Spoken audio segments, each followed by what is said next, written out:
我作为一个在海外生活的中国人呀，明显的感觉到，中国制造正在被东南亚的其他国家代替。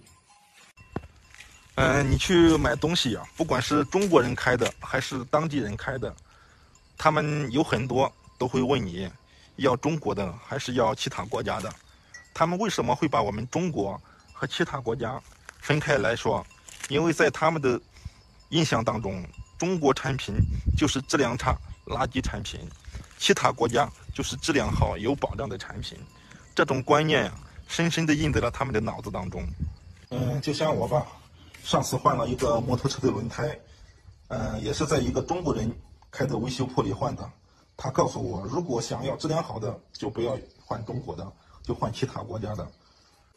还有，比如说这个摩托车倒车镜吧，中国生产的一个是大概卖3万块钱左右，折合人民币就是12块钱。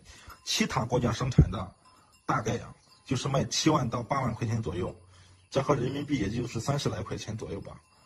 大家是不是觉得中国生产的那么便宜，肯定好卖，对不对？其实大家错了。目前中国的摩托车配件，基本上你只能在中国人开的维修店里才能买到。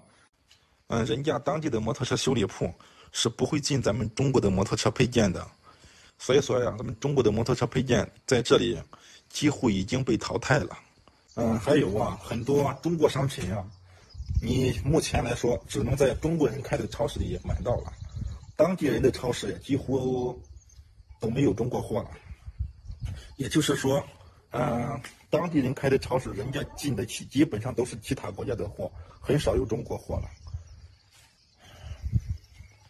所以啊，我觉得呀，中国制造是时候该醒醒了，好好的把质量这一关，要不然呢，中国制造走向没落呀，那是必然的。好好醒醒吧。